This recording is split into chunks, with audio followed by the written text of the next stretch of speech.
you about the static simulation study. So this one will be, I would say, the overview for the thing that we're gonna learn throughout the rest of the course also. Okay? So at the beginning, okay, we call it initial phase. Okay, this phase actually has nothing to do with the computer. Okay, it's just the starting phase, and it normally include at the very beginning, you have to define the problem. Remember, whenever you're gonna do something or trying to improve the process, you have to define the problem. So you have to know what problem it is that you want to define. And then, once you know the problem, then we will try to form the question. Okay, I'll give you this example later. This one is just to give you an overview of the process first. Okay, and the question is normally the question that you want your model to answer. That's very important, right? Because if you know what type of question you want to answer, you will be able to build the right model. Okay? And once you know the question you want to answer, then you'll start doing model formulation. Now it's related to the model. However, this one will be more conceptual. So we don't really need the computer yet. It's just the conceptual about the model. How is it flow? What does it look like? What are the pieces of the simulation we were talking about before? Okay, so I'll go to the example. But once you have this idea, okay, the second phase we usually call it data collection. And the data collection means that you have to collect the data. And you will see that in fact, when you try to address, try to define a problem or formulate the conceptual model, you also have to collect the data. So this process usually go in parallel. Okay, so you can do both things at the same time. Okay, you have more information or more data, you're probably going to be able to define your problem later. Okay, or you define your model later. And while you're collecting the data, okay, we'll get into the third phase. We call it the modeling phase. This one is actually the modeling that we're gonna, the model that we're gonna build using the software. Okay, so this one is the computer model that we will deal with. Okay, so you can see that when you do model formulation, you don't need a computer yet. You just have to have the idea. Okay, what your model will look like. What are the key elements of the model? Okay. For the modeling phase, okay, the first step is to develop the model. This one is to use develop the model using the computer. So now you're going to have the computer model. And obviously, once you're done building the model, then you're going to have to verify and validate the model. So it's more like testing your model to ensure that it can be used. Okay, what are the difference between verification and validation? Anyone has the idea? So verification, okay, sometimes we call it model debugging. So if you are a programmer, right, you're writing the program, then you have to debug or to make sure that there's no error, make sure that it can run as you expect. So verification is usually about you, the programmer or the modeler, and the model. So when you wrote a model, you want it to be able to do something, right? So verification is to ensure that the model can do what you expect it to do. That makes sense? Okay?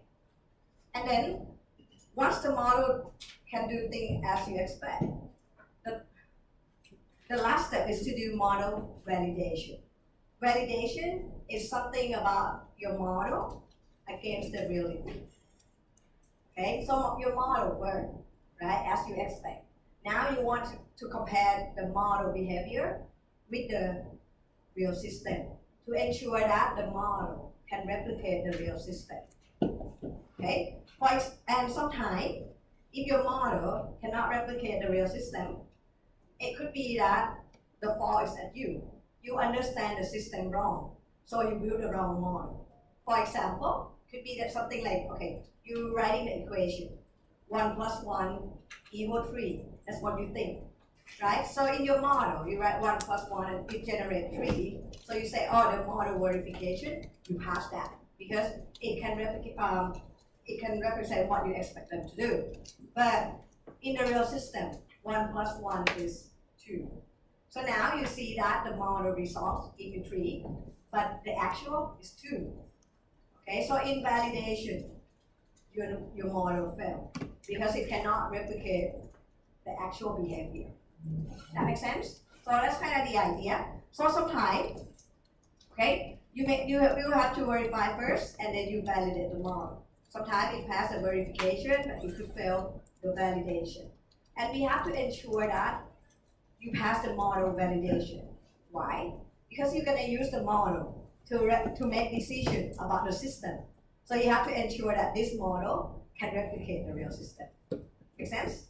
And once you're done with this, okay, so we can say that all three phases here, okay, it can go in a loop, okay, because yes, once you collect more data, okay, you will be able to produce construct a model. But while you're constructing the model, you may have more data, so you can refine your model, keep changing your model until you think that it's good, and then you start doing verification and validation.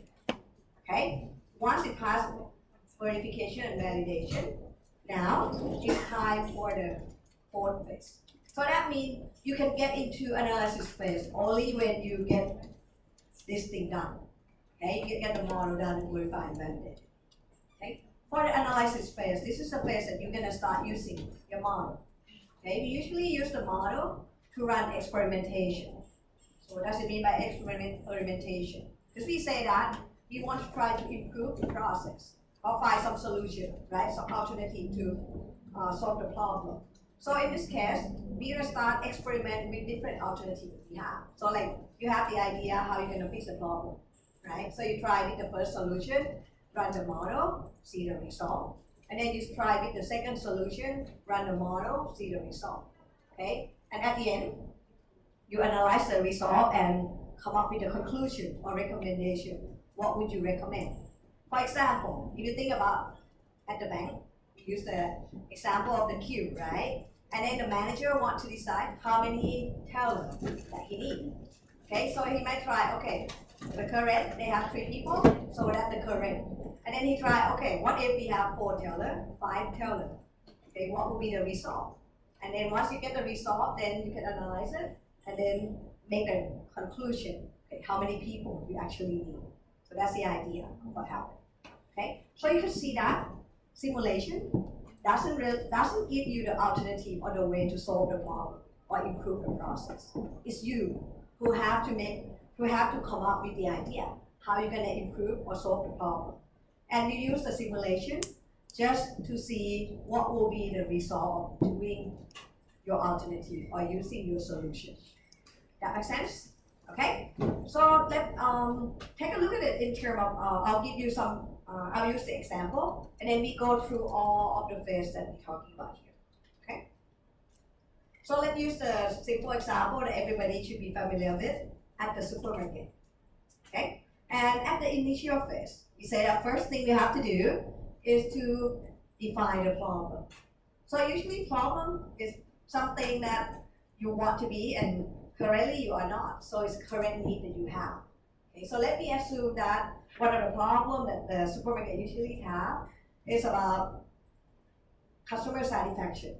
If the queue at the cashier is too long, customer will not be happy, right? And that could impact whether they're gonna come back to your place or not. So let's say that currently, okay, at this supermarket, they have long waiting time at the checkout queue. Okay, so that leads to customer dissatisfaction. Okay, so the problem at the cashier, basically. Now, once we know the problem, okay, you should try to think about, okay, so with this problem, how are we gonna solve it, and how would we use the simulation model to answer the question? What kind of question that we want the model to answer? So if you look at this one, okay, one of the reasons that the waiting time is at the checkout is long is usually related to the resource or the cashier that you have, right? So one of the problems you might say, one of the questions that you want the model to answer could be, how many cashiers do we need? That will make customers satisfied.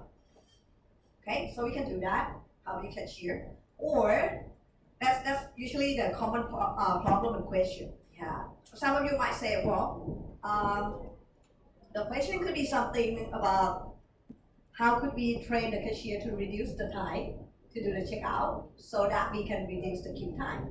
That could be one of the questions too. Okay, so it's up to you. What are you looking at? But here we're gonna just assume that because the checkout time cannot really train that much. I mean, the time is just like that. Okay, because you can train people to do it a little bit faster, but not going to be significant. Okay, so once we know that, okay, we want to know how many cashier we need. Okay, when we build the model, we will gear for answering that question. Okay, so the third step is to formulate the model. Okay, so to formulate the model, start thinking about the layout of your system. So thinking about your system, okay, what are the layout? Okay, what will need to be in the model? Okay. So usually for model formulation, the first thing we're gonna do is to define performance measure. Okay, so what is performance measure in this case? It's the performance of the system. And it's usually related to something that you can say, okay, if you look at this performance measure, you can say whether the system is better or is worse, or what is the current performance. So this one is just related to your organization or the modeler, what kind of performance measure that you're going to use. Think back to our problem. Okay, it's about cashier and the waiting time. So what should be the measurement that will let us know whether our system is better or not? One obvious thing is the waiting time, right? Because we want to know the current waiting time, and then we want to know whether if we improve the process, the waiting time go down or not. That we can see whether our process is better or not, right? And sometimes you can use the average, and you may be interested in the maximum waiting time too. Why? Because sometimes if you just look at the average, things seem to be okay, but there may be certain time that the customer has to wait really, really long time, and that could create customer dissatisfaction. So you want to see that. So you can say, okay, we may want to look at average waiting time, maximum waiting time, and also if you think about people at the queue, okay, think about you guys. If you go to the, let's say, the supermarket or fast food restaurant, and you see the queues very long. Okay, sometimes you're not even there to see how long you're gonna have to wait. But if you see like 10 people in front of you, you say, no, I don't want to do it. I don't want to buy it anymore.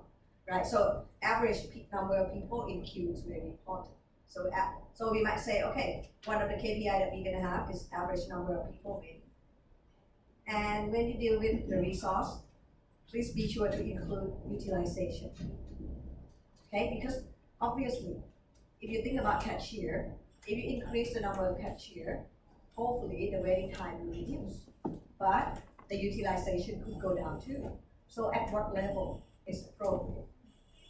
Okay, so let's assume that we have 4 performance measure here. Okay, so does make sense for everybody for the performance measure? Okay, good. Some people may want to use, I don't know, like the total number of customer that you serve. Right, total customer that go out of the system, that's fine too. Okay, and then once you know the performance measure, we're gonna start looking at the model. So the very first thing that you have to determine is the entity. Okay, what will be the player or the thing that will move around the supermarket or the system? So in this case, what should be the entity? Who will move around the supermarket? Will be the customer. Very good, right? The customer is the key. Okay, it's the one that you are interested in. So you say, okay, entity will have customer. Second thing, you know that the customer is going to floating around or move around the system. So you have to know the logical flow, how they're going to move. Okay, and how they're going to move, you can just think in terms of like operational thinking. So let's think about your experience. Once you step into the supermarket, what will be the next thing you're gonna do? You arrive and then you're gonna start shopping, right? And you shop for some time. Once you're done, you're gonna go to the cashier. You're probably gonna select the cashier, right? Which line that you wanna wait or wanna go. Once the cashier is available, you pay and then you leave.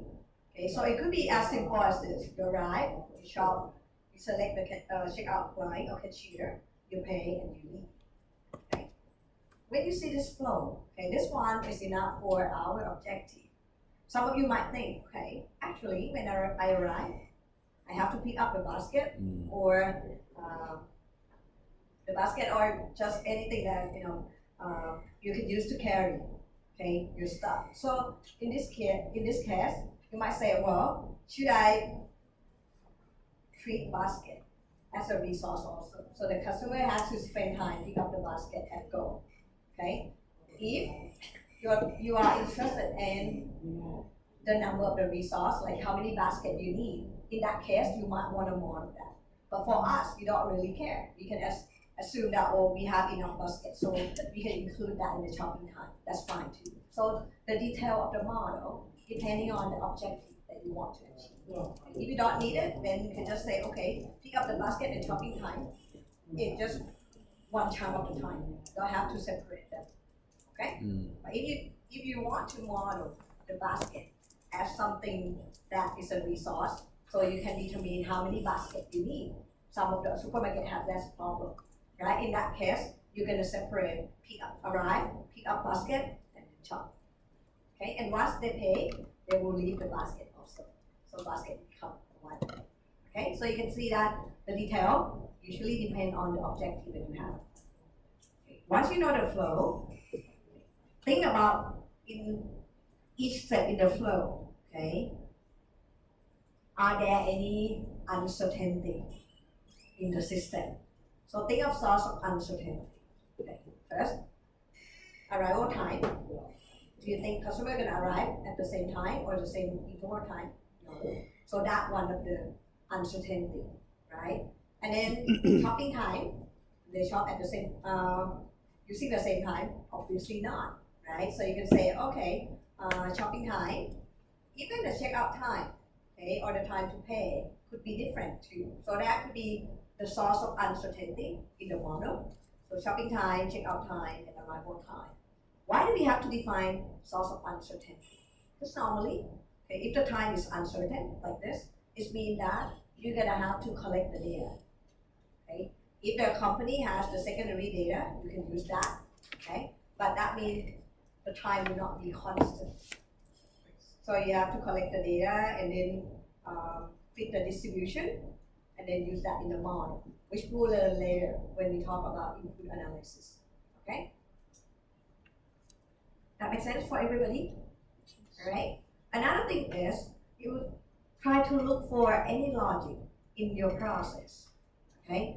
Any logic that the entity use. For example, when we say that the customer will select the checkout line or the cashier, right? How do they select? Normally, how do you guys select the queue? Shortest The queue. shorter one, very good, right? So you have to know that because when you model, you're gonna have to replicate that and say, okay, once customer get in, see the line, they will go to the shortest one. Okay. Sometimes it may be also like some supermarket, you will see that they will have the express lane. If you have less than 10 pieces of the product, thing to buy. In that case, you might say, well, for the customer that have 10 or less item, they will always go to the express lane first. Okay, so you need to know the logic. If you don't know that, then you cannot replicate how things actually work. Right? So know the process logic. Okay? And sometimes for the checkout time, some of you might say, yeah, it's uncertain, but it may also be related to the number of items that customer buy, right? So we might say, yeah, from 1 to 10, that will be certain type of time. From 11 to 20, that will be other group of time. In that case, you can use that logic too, not just saying that, oh, the checkout time is vary. Okay, but you can group customer into smaller number of items, medium number of items, and then large number of items, and then have different distribution of time to use. Okay? And then the last one. Normally, we know that arrival time, especially for customer, okay, it will be uncertain. So also try looking for the arrival pattern. Yeah, we know that it's uncertain, it's not constant when the customer gonna come, but look for the pattern. Sometimes, okay, the pattern of how customer come to your place could be different between daytime and evening time, or weekdays and weekend. For example, if you think about supermarket, right, weekend is usually more customer than weekday. And during the evening, usually have more customers than during the daytime. So something like that. Why do we have to care about it? Because if the arrival pattern is different, depending on the time of the day or the time of the week, then you have to capture that. Because sometimes, think about the times, the restaurant, right? During the lunchtime, many people come in, so they come very fast, and then you will have a lot of queue, right? But during the late afternoon, not many people. So even though you have the same resource, there's no queue. Okay, so if we assume that the customer come at the same rate, then you will not really see the actual queue. Okay, so we have to try to replicate that. But for us right now, don't worry how we're gonna model it, but we just have to capture when we look at the system. Make sure that you can capture if there are some pattern. Okay, Arena has the tool that it will allow us to model the arrival pattern very easy. So don't worry about that. If we need to use it, then we'll talk about it. Okay? That makes sense for everybody? Okay? So sometimes you may also write the flow, right? The flow of the process or how the entity move through the system. Because this will be beneficial for you when you start building the model. So you know what's going on. And it could be a very simple flow like this. Customer arrive, shop, make payment, and depart. Actually, someone might say, yeah, they have the process and they have to select the queue to the cashier to make payment. So we can add more detail. Okay? Okay, so that's the first step. Okay? So for the first step, now you will see that you already define all the elements in the simulation that you need. So you have some idea. And that will also guide you what data that you have to collect. For example, any source of the uncertainty, these are the things that you're going to have to observe and collect the data. Or if the company have secondary data, and lucky you can use that. Okay? So this means that the data you're going to have to collect, you have to know the arrival pattern, inter-arrival time for the customer, the shopping time, the payment time. Okay? At least that's what you need to know. And for the data collection phase, in this phase, usually the most challenging and time-consuming one. Okay? Challenge because it takes, I don't know, sometimes it's difficult, okay, to try to collect the data that you want. And it takes a lot of time if you have to observe and collect the data by yourself. Okay? And when you're gonna collect the data, make sure that you know what data you want to collect. Everything that you collect should be gathered purposefully. So you know how you're going to use it. Don't just say collect any data that is available. It's going to be too much, take too much time. So from the conceptual model, you should have the idea what data that you need. And then just go out and collect only the one that you need. Okay? And as I mentioned earlier, the data collection is an ongoing process. So that means that while you're building while you still building the model or doing the conceptual model, you can start collecting the data. And once you have some data, you can start building the model in phase 3. But while building the model, you can still collect more data. Okay, because usually when we have more data, we will have better model anyway. Okay, because it can represent reality better. Normally, before you go out to collect the data, okay, try to answer these 3 questions first. The first one, what data do we need that we need to collect? Okay, so you can separate them into 2 groups. The first one is macro data. This one is the data that related to the structure or the layout of the system. So the structure of the system, okay, what are the resources, the entity that we need to have, and how things flow. It's not really related to the number yet. It's just the structure of the whole model. And then the micro data. Micro data usually related to the numeric data. So for example, now you know the entity from the macro, right? So now you collect the arrival time. Okay, this will be numeric data. that we'll use to input into the model. So when we start building the model, you'll see that better. Okay. And once you know what data you want, the second thing is what source should be used. Okay. So again, as I mentioned earlier, if the company has already collected data, then you can use that as a secondary data. That's fine. For example, let's say if you want to know about the arrival time, think about call center. For call center, usually they monitor the time, or let's say the bank.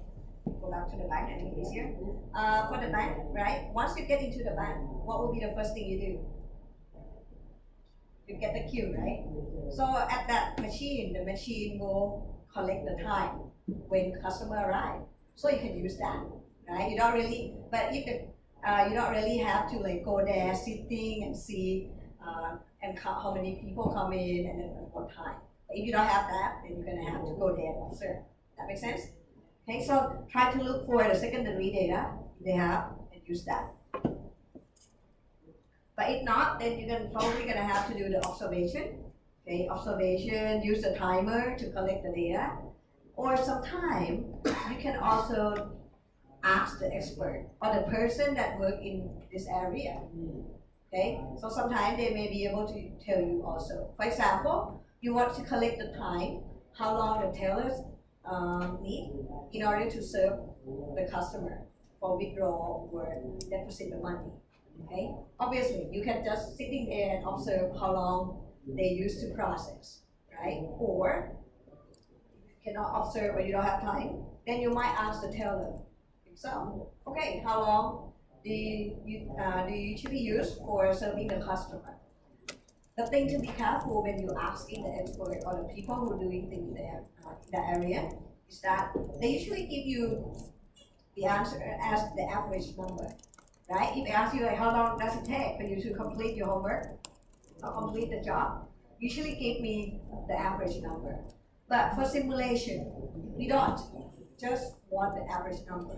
We want to see the variation of the time too. So ask them further. Okay? If you do it at the shortest time, how long does it take? The longest time that you take, how long? In that case, now you start to have the variation that we can build into the model. Because if you just get the average number and put it in the model, you have to treat it as constant, which we know that is not Can you true. draw That makes a sense? dolphin for me? Okay. A dolphin. And then the last one, how to best Dolphin document the voice? data that you collect. Whoa. So basically, go out, collect the data. How are you going to collect that? Okay, if you interview, you use the tape, the recorder or whatsoever. If you want to collect the arrival time, you use the timer and then collect it using the Excel or what. So just kind of clarify that before you start doing the data collection. Okay, and hopefully once you're done, now you have the data. Okay, let's say the processing time. So you collect from different tasks, different activity that the teller do, and then you have the time. Once you have the raw data, okay, you will learn how to use Arena to convert that or fitting the distribution to this data. We'll learn it later so that we know how this data distribute, and then we get the distribution. Okay. Okay, so while we're collecting the data, we may start building the model in the phase 3. So the phase 3 is modeling phase. So the first step is usually developing the model. So this one is usually doing the coding or building the model on the simulation software. So like for example, we use Arena. So we basically gonna use the modular block, okay, to build the model. Okay, this is just a simple model that I built. Okay, just for I call it the supermarket model. So it's kind of like, you know, when customer come to supermarket, they will walk around, so do the shopping at the shelf, and then they will go to the queue, to the cashier. So this one for the purpose of simplification, for you guys to try different number of cashier. So I use only one queue. Okay, but actually you can model that they have different, like 5 queues or something like that. But this one just to make it easier to manipulate the model. So I use only one queue. Okay, and then we're gonna try Okay, having different number of cashier and see the impact of that. Make sense? Okay, so you build a model, and then once I build a model, obviously I'm gonna have to do model verification, right? So as you can see, model verification, you check whether the model works as intended. So it's between you and your model. You want the model to be able to do this? Can it do what you expect? If yes, then it's past the verification. So sometimes to verify that it did as you expect, you can use the animation, right? For example, go back to this model and you say, well, when the customer comes, they're gonna have to walk around here and then go to the queue and so on. So just look at animation to make sure that it follows what you plan to do. Okay? And I mean, the simplest thing for model verification is to hit run, and it can actually run. And you try to reduce any error. Because sometimes when you build a model, right, a lot of model, when you run, it might say error, it cannot run. So that means that you're gonna have to fix the model before you can pass the verification. Okay, so we'll try that later. Okay, when we go to the this stage. Once you verify the model that it works as you expect, then you go to model validation. As I mentioned earlier, it's related to the real system. So you validate the model by checking whether the model reflects the real system. So basically, how do we validate that? Just take a look at the performance or the behavior of the model, whether it's the same as the system. So this one is basically comparing the performance of the model to the performance of the system. For example, we say that this system has problem, this supermarket has problem, the queue is very long, right, at certain time. So when you run the model, it should generate the same behavior, that it has the queue at about the same time. If your model say, oh, you don't have queue at all, that means your model is incorrect. Okay, so this means that when you collect the data, you collect some data that will use as the input. For example, customer arrival time, shopping time, checkout time. But you will also collect another type of data, which we usually call the performance of the system or the output of the system. Okay, which means the queue time, the waiting time, the number of people in the queue, resource utilization. So all the KPI or the performance measure that you can use, right? Because if you know the performance measure of the real system, then you can generate the result from the model and compare to the real system. And if the model can generate the same type of performance, then you say, okay, the model is valid. Okay? And all the data that we collect as the performance of the system, sometimes we call it reference behavior pattern or RBP. So it's basically the performance of the system. So once you collect it, you will keep it as a reference. You will not put this information in the model. Okay, just put it on the wall whatsoever, and then once you're done building the model, you run the model and take a look at the result of the model compared to this reference behavior pattern. Okay? That makes sense? For example, you might say, oh, okay, my reference behavior pattern, the performance of the system say that you will have queue as long as 10 people in line during in the evening, let's say. When you run the model, it should show the same thing. If not, then that means your model cannot replicate the real system. Okay? So some of the performance of the system that we use for reference behavior pattern, look at the bottleneck, the queue length, the wait time. Bottleneck, then you can say, oh, let's say in production process. Okay, when you collect the data from the real system, you see where the bottleneck is. So when you run the model, it should show the same behavior, that the bottleneck is the same. Okay?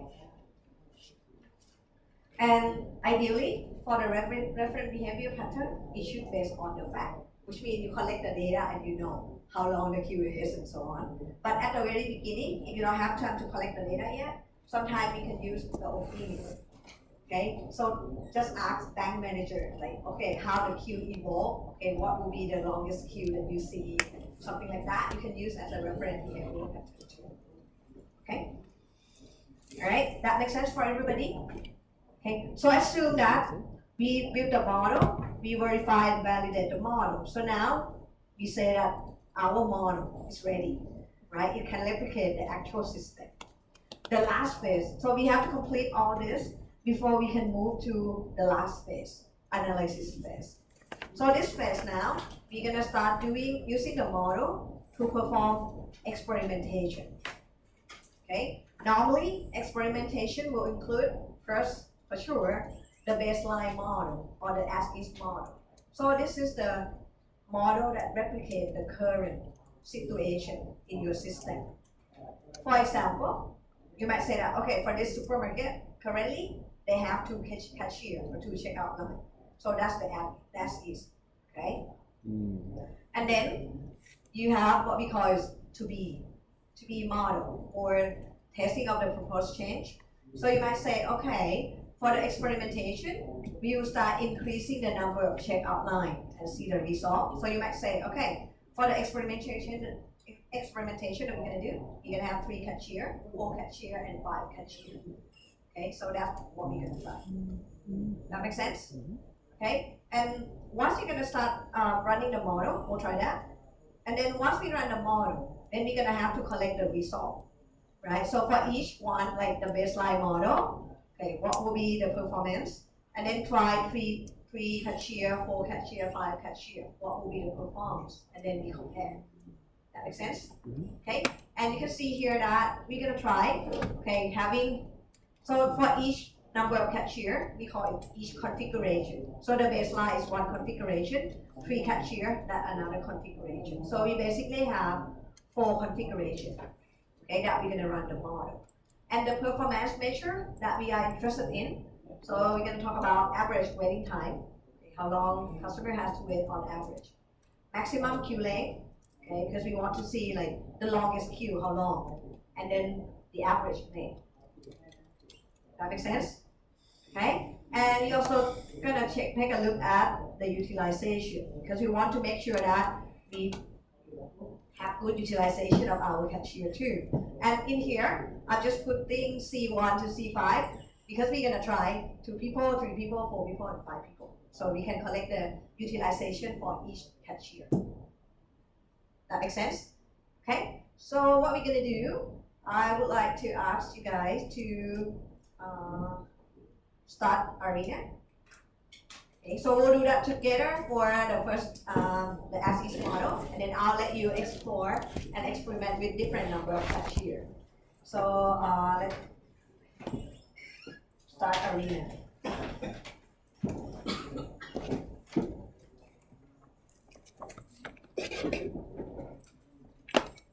Okay, the model that we're gonna use is called supermarket model.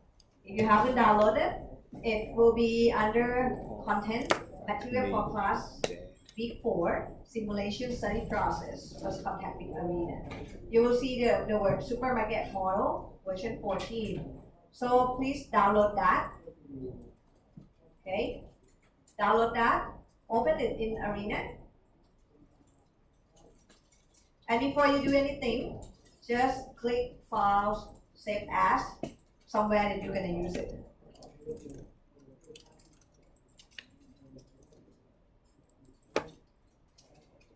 Yeah.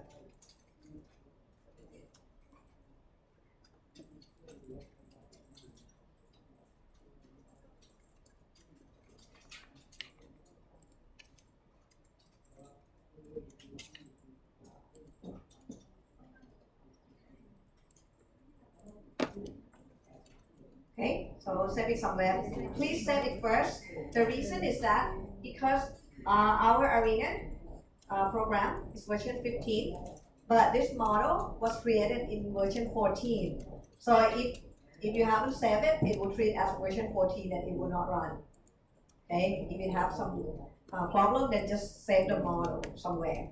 Please try not to save it at the desktop because when the model runs, it will generate more files. So it will be like a cluster in your desktop. So put it in a folder.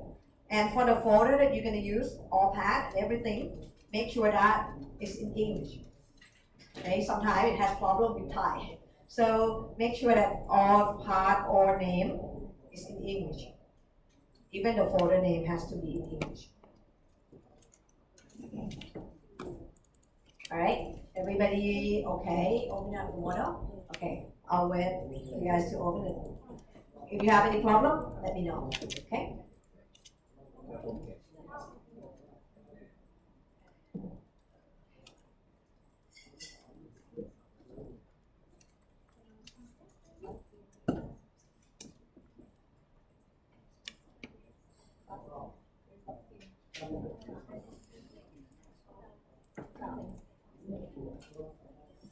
you absolutely retarded piece of shit computer.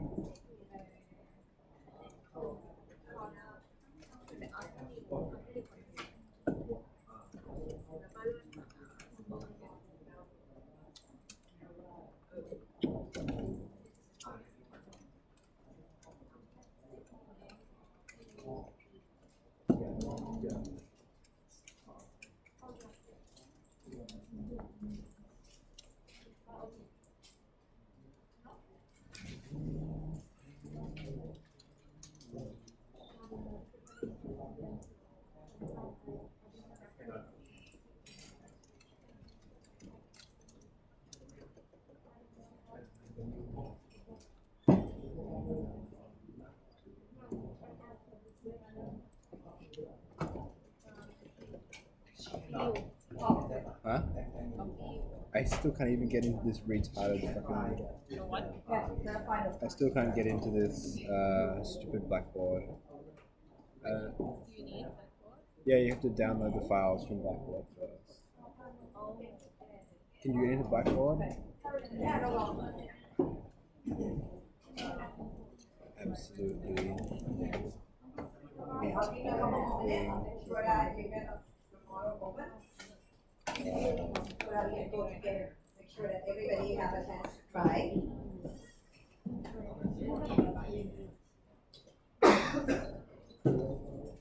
Just type in Google, you should get in. .com. .co.uk. Yeah. Sure, why I can never get in.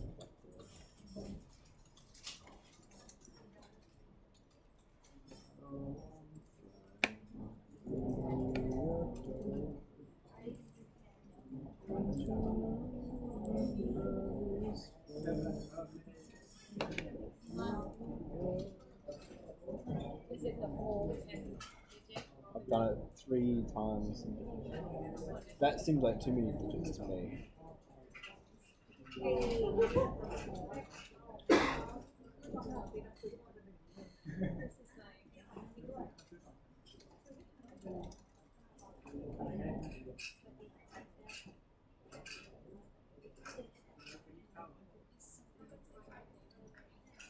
Huh?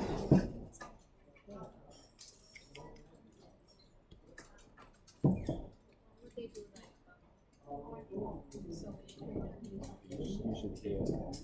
Go back to Google again. Is it the right one? You should hear Shunjay go crazy about this.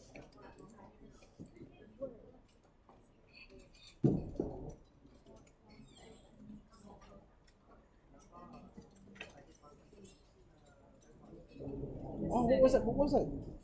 What did you type in? without the 2 6? Okay. And then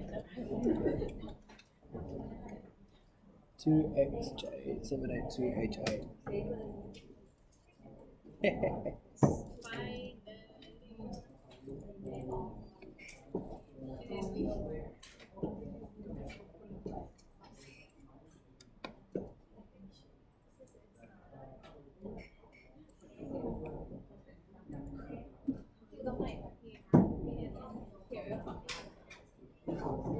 Alright. Everybody okay? Right? Everybody have the model open? Good. Okay. So let's try together. So what we're gonna try first, we're gonna try to run the Don't put it model on desktop. and collect the data for the baseline model first. So with the two checkout line, okay? So what you can see here, okay, this is a model, and I think we tried before, so you know that you can click go button to run the model, and then you can use this to change the speed of the model. Okay, so just try running the model. Make the speed a little slower so you can actually see what's going on. Okay, so you'll see that the customer coming in, then they walk around the aisle, and then they go to the cashier. Okay, and currently, if your model is correct, we will have only 2 cashiers available. It's not running? Did you save the model yet? What does it say?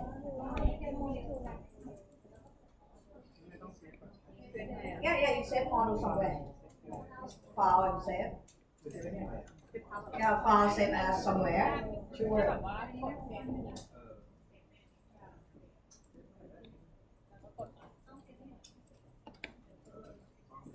Okay, that makes sense. So you're gonna have to save it first. Save it somewhere Well, how do in you the do it? order that it's allowing you to save the model and other file that Arena will generate. Everybody okay? Customers will Oh, come. you have Right. to go slow. Oh my god! Okay, and if it's too slow, then you can. Oh, that's how shopping actually feels like to me. And if you look at the bottom, you will see how the time change. Remember when we do the manual simulation by hand? Okay, we say that the time or the clock in the simulation will move from one time to the other depending on the event. So that the same thing that you see here. The clock will not run as usual clock. It will just go to the time that you have event. If it's too slow, then you can start to kind of move it a little bit faster. Okay, sometimes you may see that the resource will change the action, okay, when it's available and when it has to work. And the graph that you see below here is just showing the number in queue, number of people in the queue. So you can see that if you just look at the graph, you can see that with 2 people, there will be some time that the queue is very long, longer than 10 people in line. But this is me leaving now. All right, everybody okay running the model? Anyone still have problem? If you're okay running the model and the model going to, and you finish your simulation run, please click yes to see the result. If you have problem running the model, just raise your hand. All right. And for those of you who finished the run, you can try looking at the report. Hopefully you still remember how you're gonna find the information about the waiting time.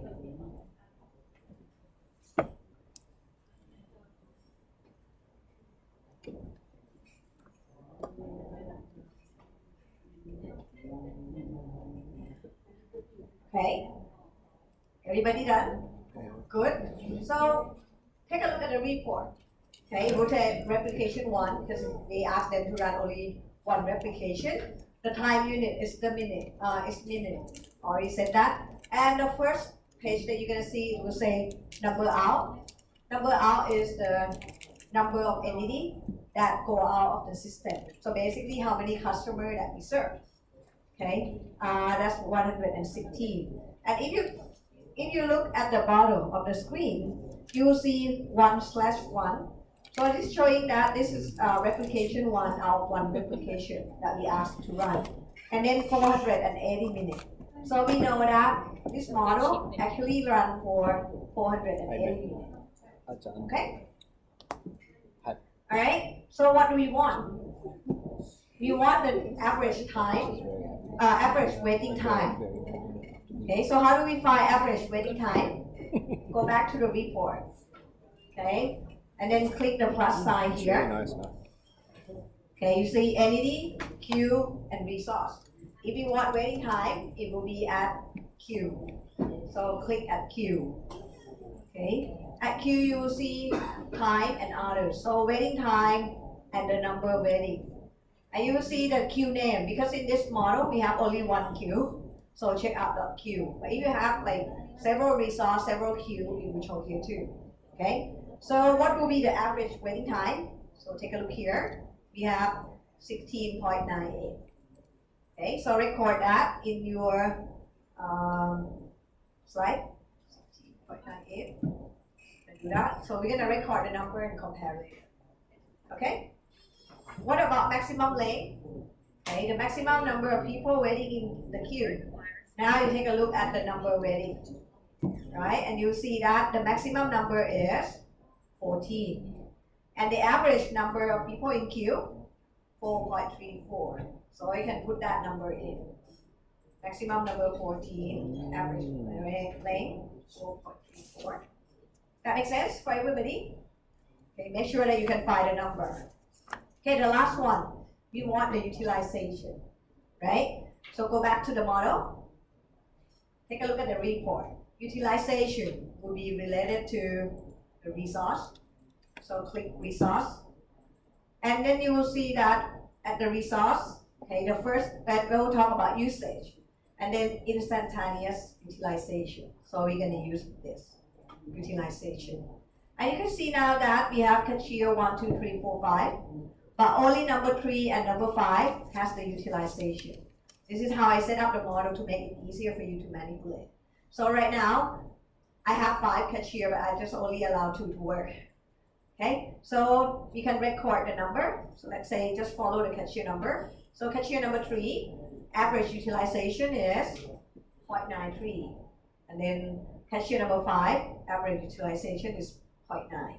So I can put that in. Number 3, 0.93, and 0.9. That makes sense? Okay? And if you look at the utilization for the minimum and maximum number, it will always be 0 to 1. If your cashier or your resource has only 1 capacity of 1, right? Because if it's 0, it doesn't work. 1 is work. So you can see that cashier 1, 2, and 4. Everything is 0 because we don't allow them to work.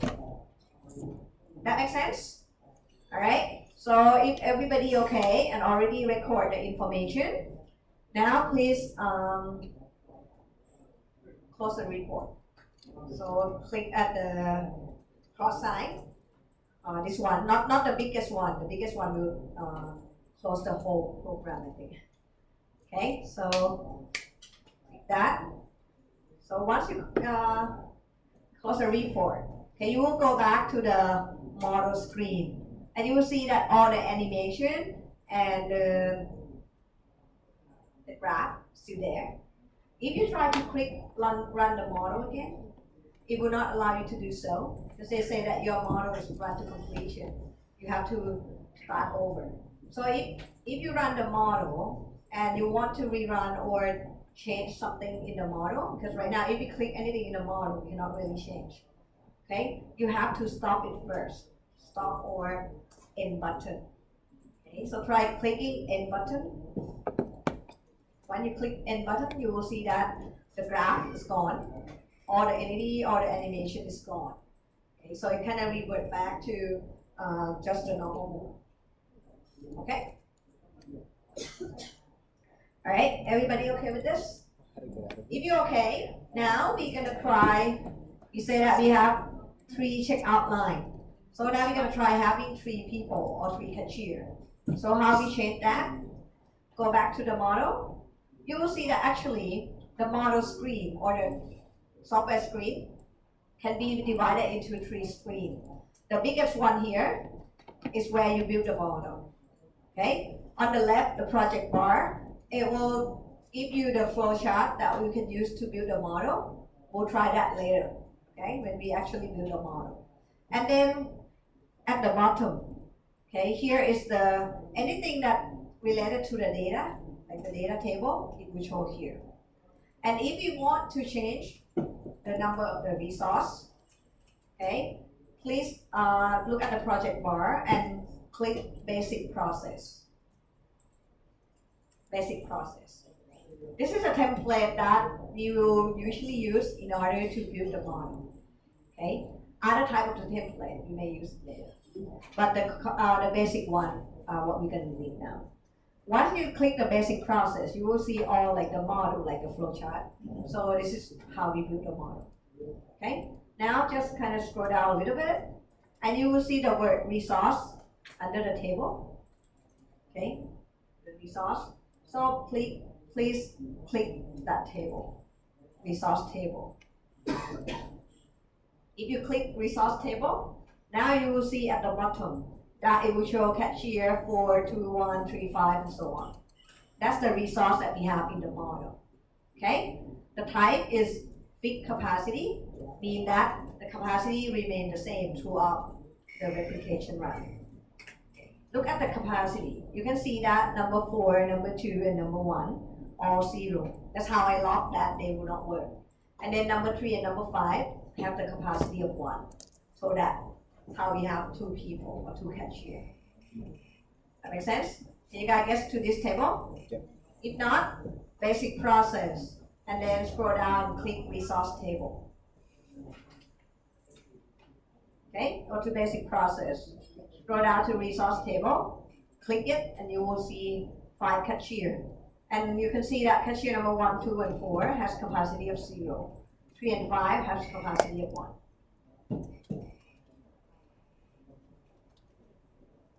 Okay, if you see that, then if you want to increase the number of cashier to 3 people, okay, you can change the number, let's say cashier number 1. So we change the capacity of cashier number 1 from 0 to 1. Okay, if we do this, then we're gonna now have 3 people or 3 cashiers in the model. Okay, so change the capacity of cashier number 1 from 0 to 1, and then run the model. If you change it correctly, now you're gonna see 3 cashiers working. Okay, if you can get it work, okay, once the models finish running, collect the data, put it in the table again, and then rerun with 4 cashier and 5 cashier. Okay, collect all the data. And I would like you, once you're done collecting all the data, please examine, analyze the data, and think about what would you recommend? How many cashier should we have? That makes sense? Okay, I'll let you do it. Anyone having problem running the model or not so sure, then let me know. I'll help you. If you are doing fine, just continue experiment with 3, 4, and 5 cashier. Collect the data, the result, and then make decision. How many cashier you think you're gonna recommend this supermarket to have? Okay?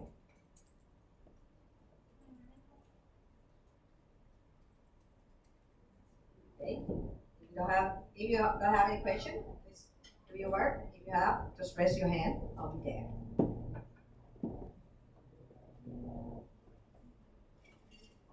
What's for this one?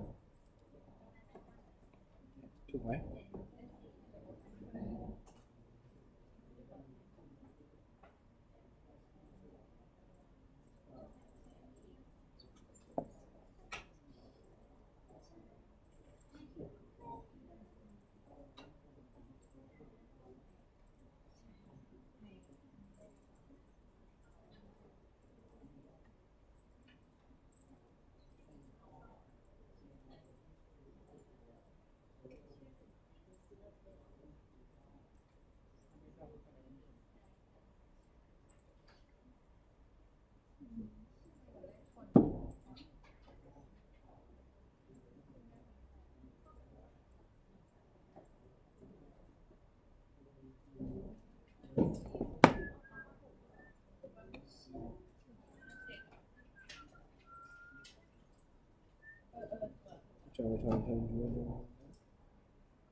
Oh, cake. Hello. Oops. Hello. It's me you're looking for.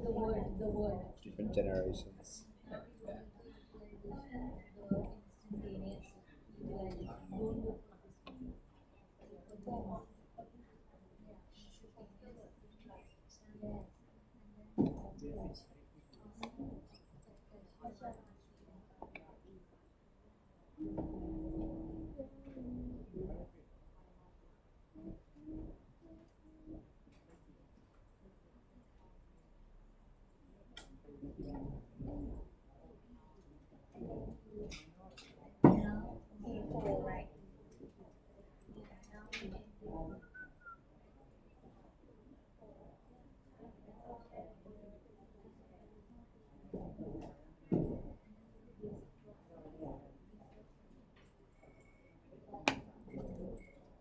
Come on. Cool.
What do you do today?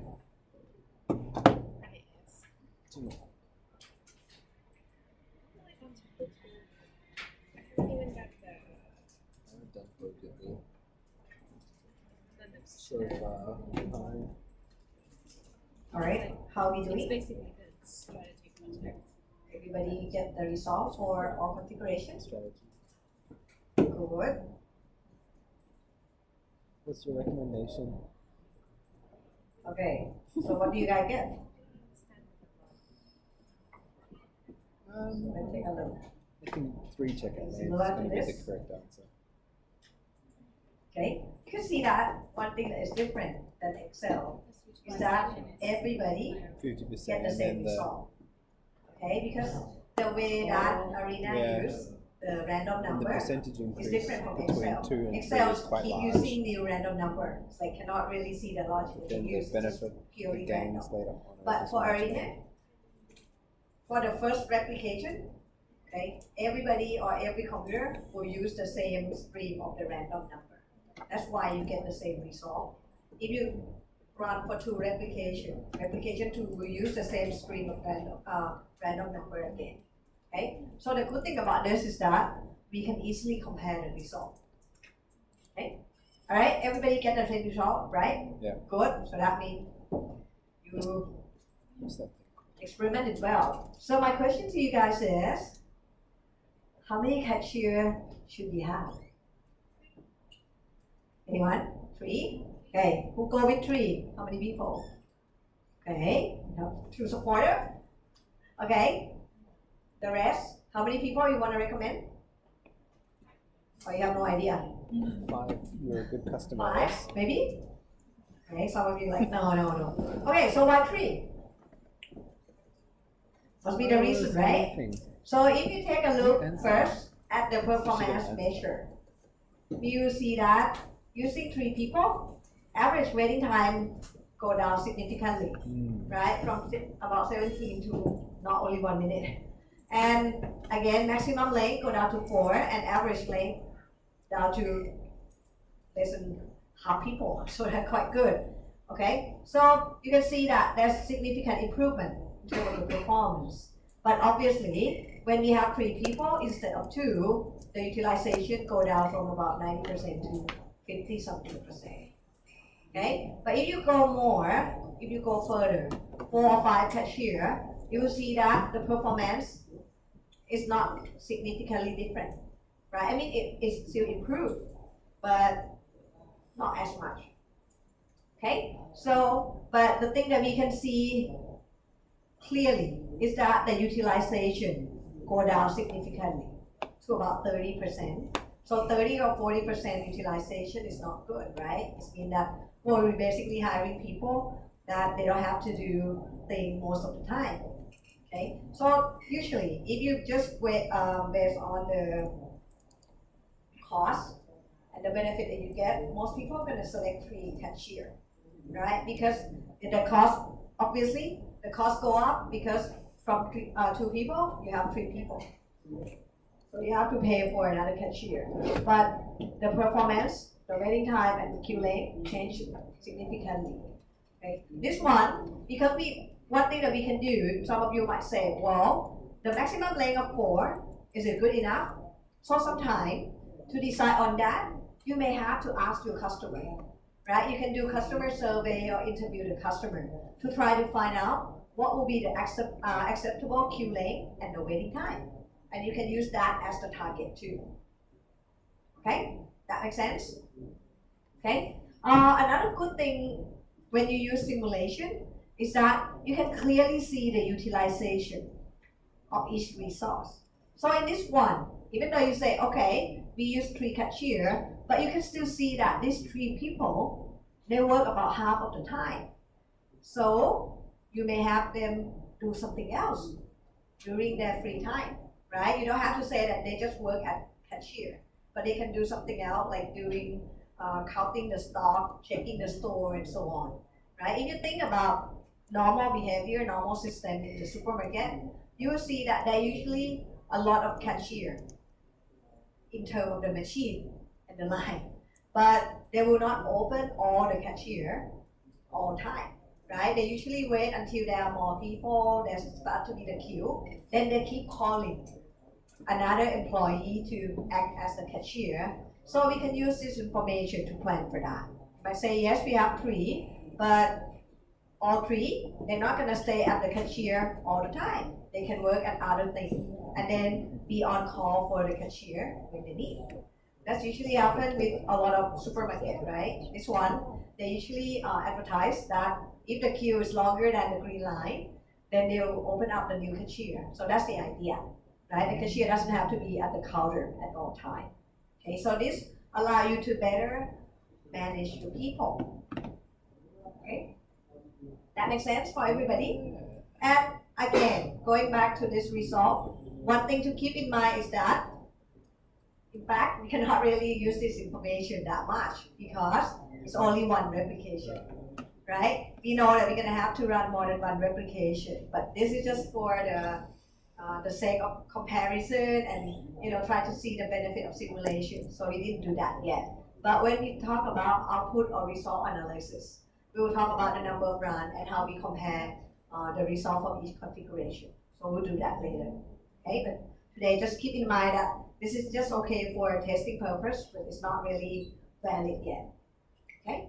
Another thing is, if you take a look at the number, everybody get the same number, but most of the company they may choose 3 cashier, but even in other situation or the objective of the company is different. Sometimes they may choose 5. If you say like, if you think of, okay, not the supermarket, but think about like luxury store, luxury retail store, that when people get in, they need to get served right away. They have to have some representative to talk to them.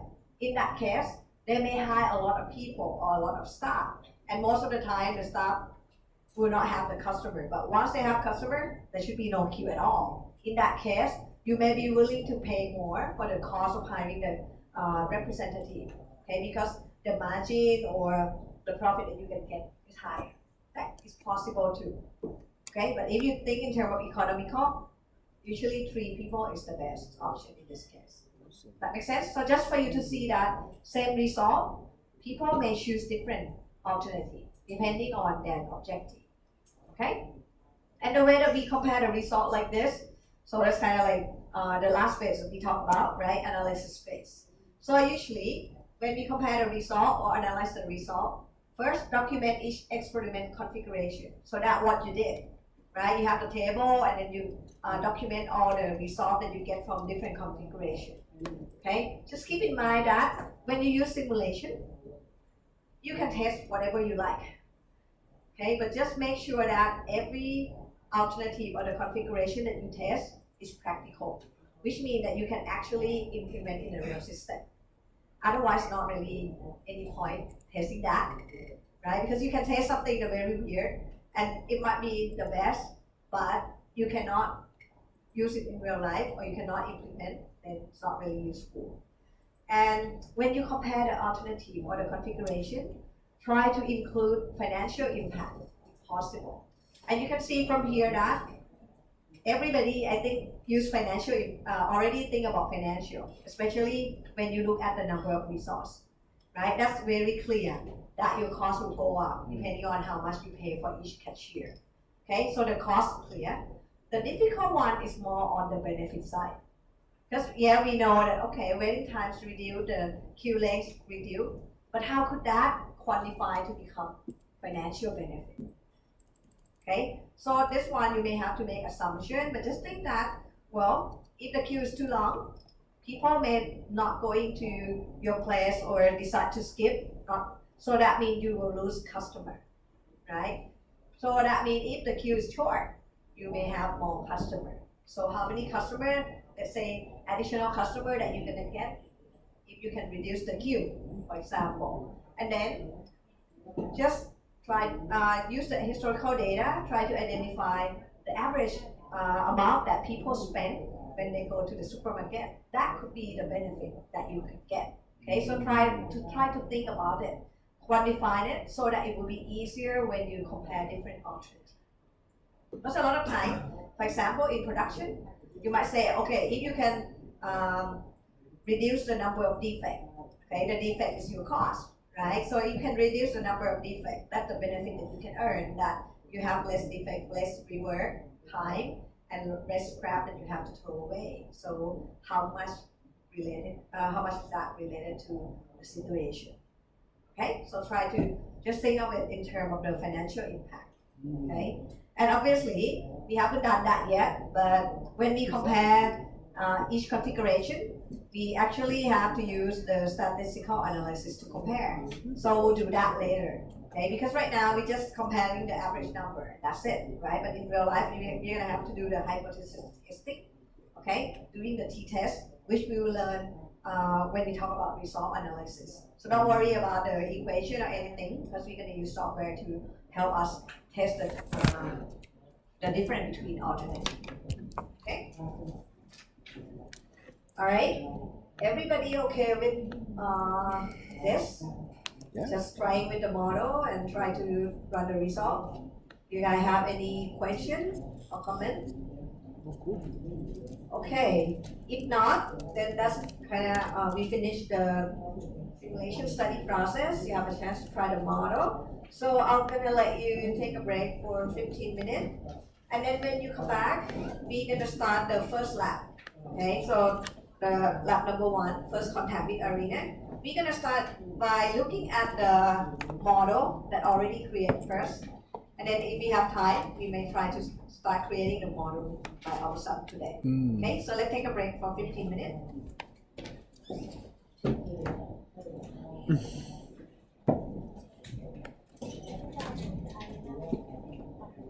I've not done that yet. You having some problems? Yes.